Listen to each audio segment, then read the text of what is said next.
we watched a disastrous debate that has the nation fearing like never before another Trump presidency. And not going to lie, Biden's performance in Atlanta was as horrific as it was sad. And now Democrats are in full panic mode with calls for the president to bow out of the race for someone younger. It's time to lock your knees and stiffen your spines and get on board to support this president. If you're spending more of your time on TV talking about Joe Biden than talking about Donald Trump and Project 2025, folks, you got to do a course correction. To be fair, I think it's good to follow what former Senator Boxer told the Los Angeles Times right after Biden's bad debate performance. It was horrible. She said, "Give it 2 weeks. Give him 2 weeks to right the ship. And if he does so, then we're still with him." And you know what? He's done brilliantly since then. So I'm back on the Biden train.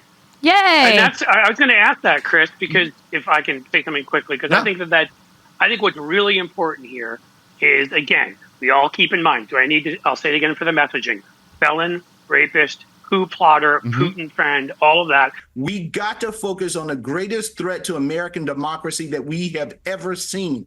And that is in Donald Trump, a man who ripped away women's right to control their own bodies for the first time in 50 years. I was somebody who I will admit was torn after that performance, which horrified me. Sure. I went through a couple of days of thinking, first of all, I never went down the road of these idiot funders who are like, let's have a speed dating or whatever. That was stupid. Know how this Right. Do you guys know how this works? It's him or it's Kamala. Right. It's one of the two. Right. And I sat there for a while thinking about, should it be Kamala? I gave it a couple days before I commented strongly on it.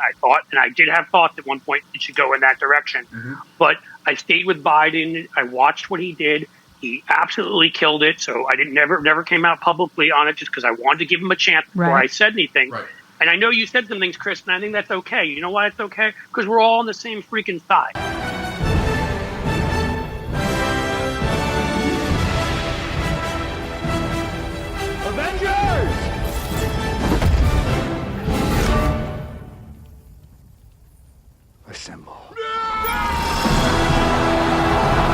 Exactly. So I'm imploring people here. I'm imploring people that whatever side of that divide you were on, if you were somebody who was screaming it had to be Biden, or if you're somewhere screaming it had to be Kamala Harris, or if you were even some goofball screaming it had to be like some speed dating thing, like we're watching some reality show.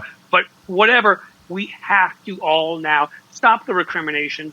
The daughters who are growing up now have less rights than their mothers and their grandmothers.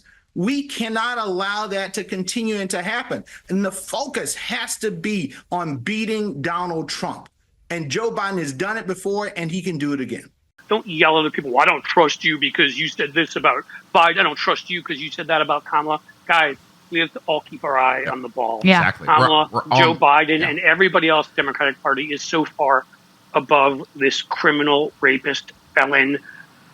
We cannot have him win. There's something here that's sort of, I think, lost in this conversation. Millions and millions and millions of people voted to nominate Joe Biden as the Democratic nominee. So one of the overarching arguments against Donald Trump is an autocrat who doesn't want to acknowledge the will of the people. He's proven that with what happened on January 6th. So somehow now Democrats are going to say, okay, we're going to split out these millions of votes and we're going to have a small group of people who are really going to know best, who are really going to select a nominee. So how does that work? What's our message going to be? Our autocrat is better than your autocrat?